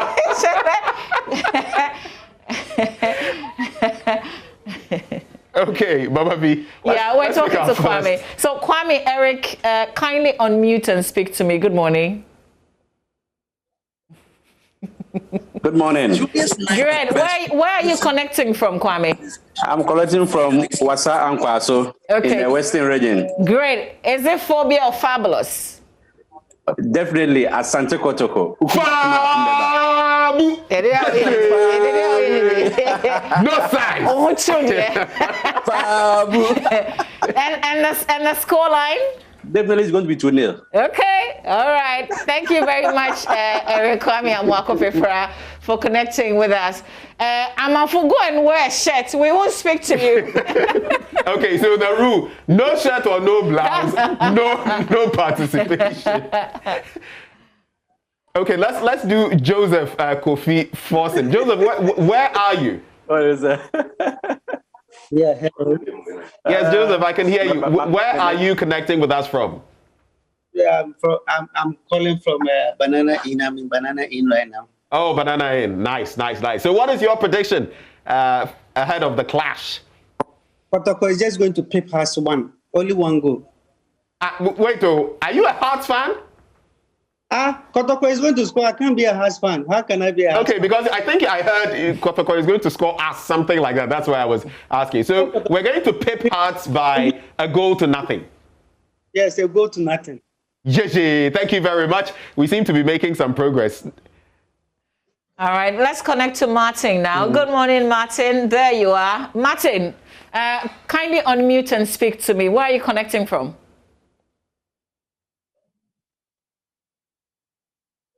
Hello, Martin. Okay, Ajekum Clifford, if you can hear me, please unmute. Good morning. Where are you connecting from?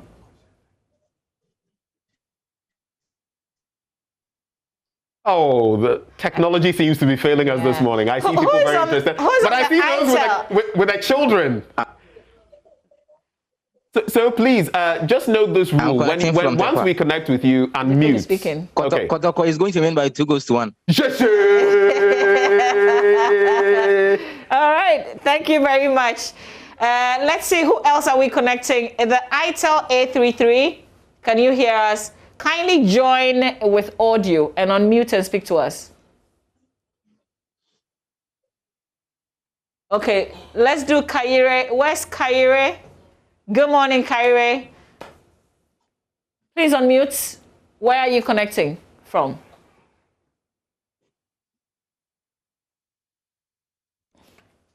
Please, when you connect, unmute so we can hear you. Good morning. Yes, good morning. Please go ahead. Yeah, I'm connecting from Accra, Medina. Okay. Nice. What's your prediction? Scoreline prediction. Phobia is going to win by 2-0.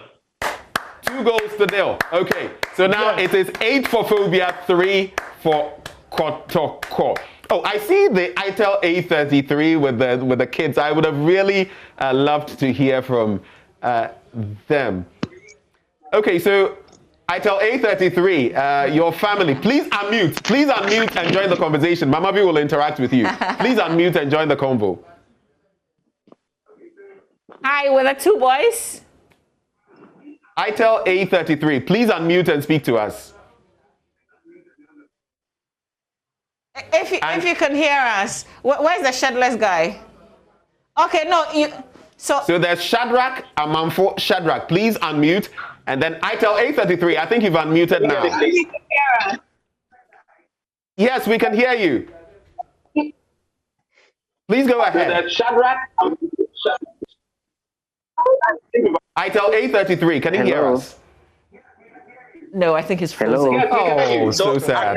But Shadrach is talking now. Shadrach, thank you for grabbing a shirt. Hello. Hello. Okay, we'll come back to Zoom.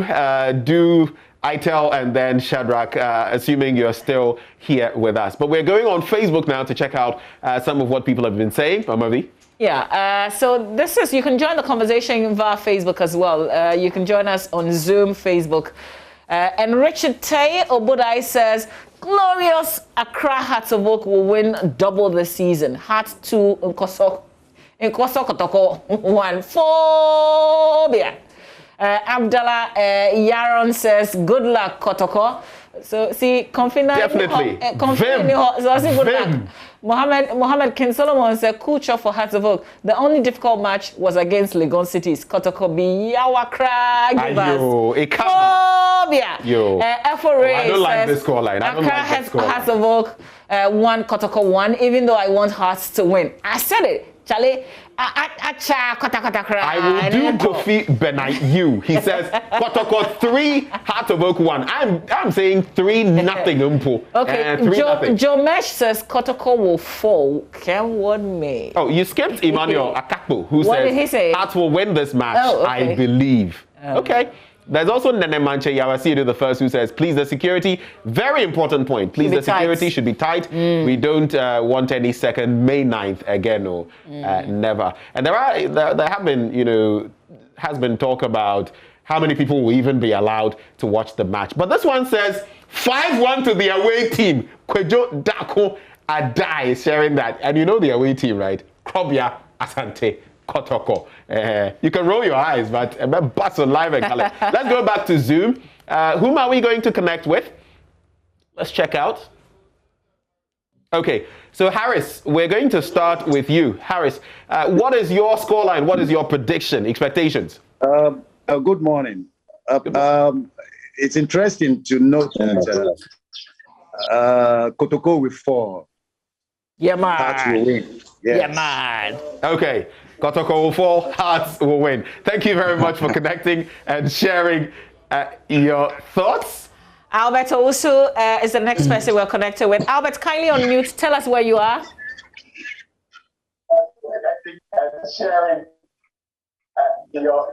Hi, Albert. Hello. Yes, Albert, where are you connecting from?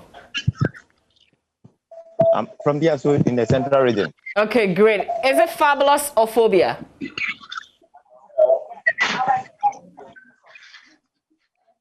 Hello. Is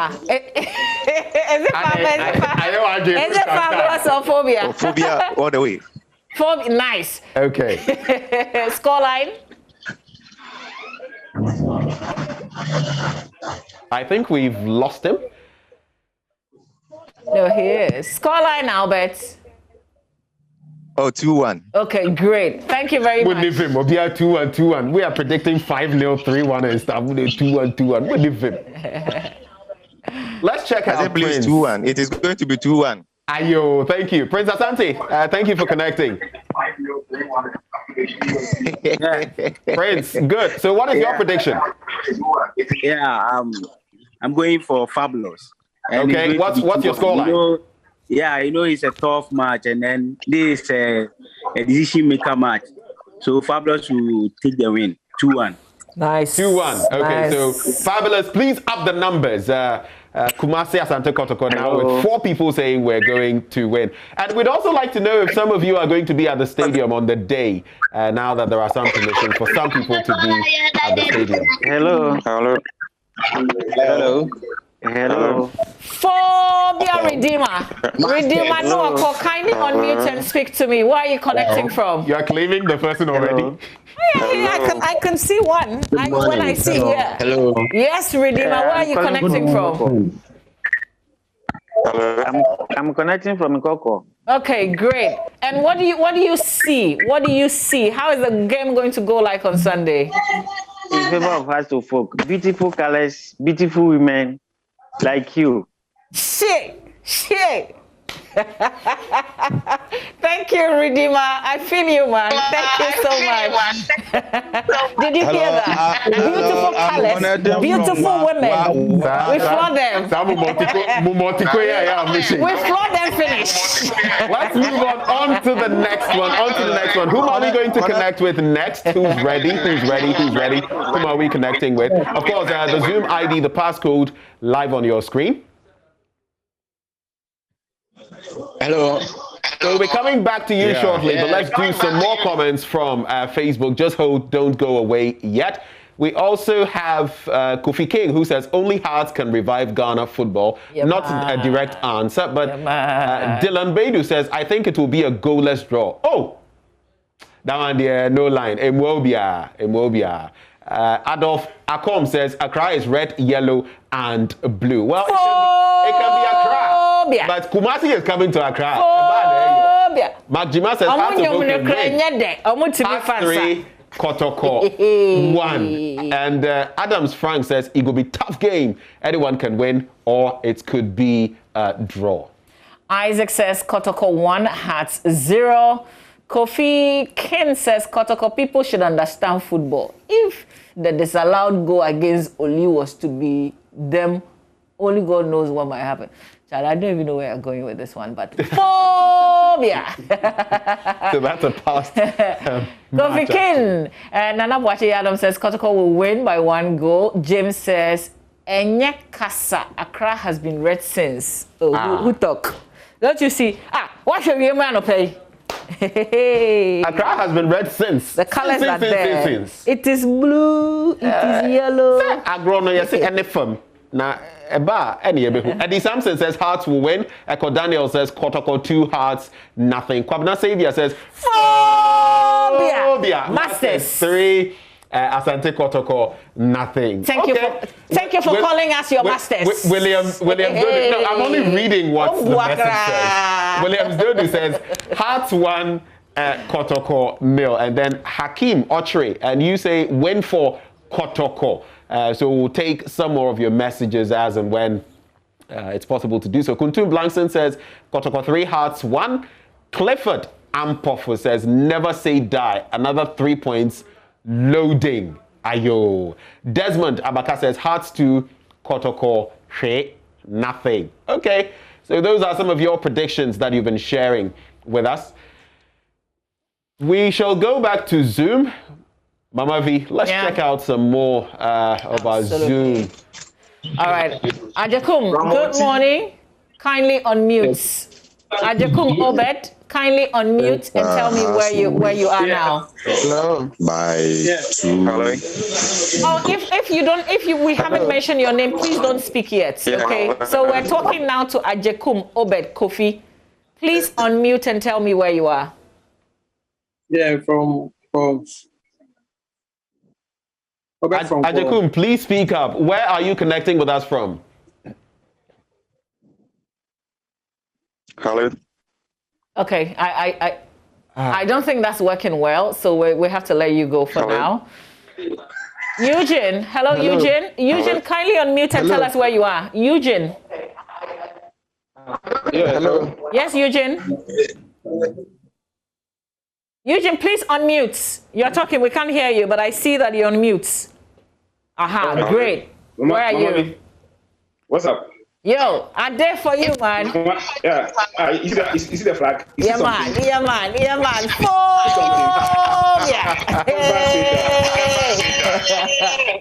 You know what? All phobia fans should go and work and sleep.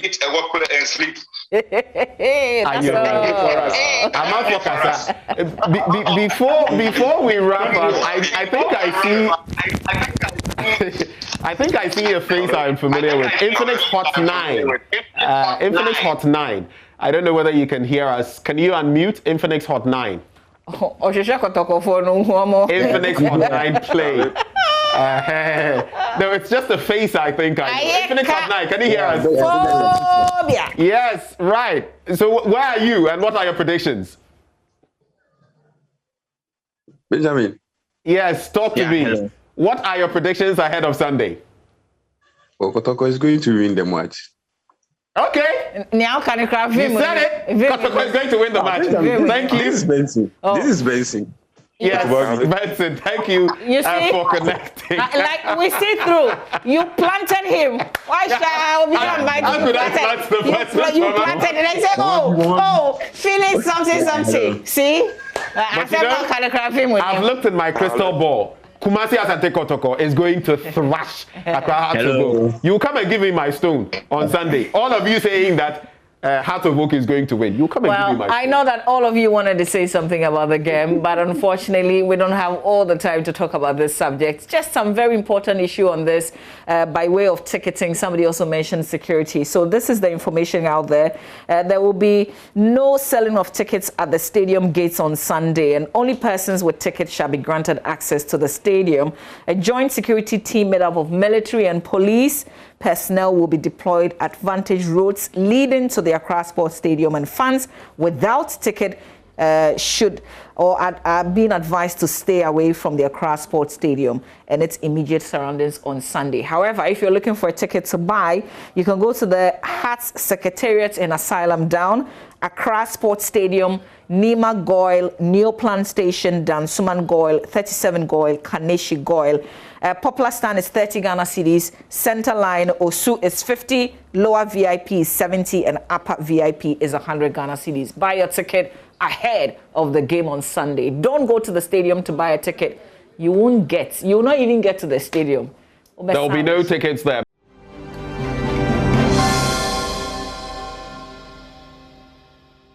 But coming up next, we connect with Manuel Kuranting, who will be joining us from the newspaper stands. It would also be interesting to know, out of one or two people, what they think about Sunday's clash. That's up next on the AM show. Do stay. Stories for the week. And indeed, the biggest stories from yesterday are what are showing here at the stands right here at the Kwame Nkrumah interchange. We're here to bring you, unadulterated opinions of the regular Ghanaian people who indeed are reading these news headlines and are thinking about them. What really are their opinions about these news headlines, and what do they expect the leaders of the country, as they read the headlines, to do? So I have two gentlemen. Boss, what's your first thing? Alex Sapong, what's your first thing? Kumi Isaac. You can't kind headlines, Ghanaian Times say Ghana rolls out COVID-19 vaccine trial. Blame game is on. Republic Press is on as NPP NDC trade blows over who caused $170 million US dollar judgment debt. And so that's a particular story.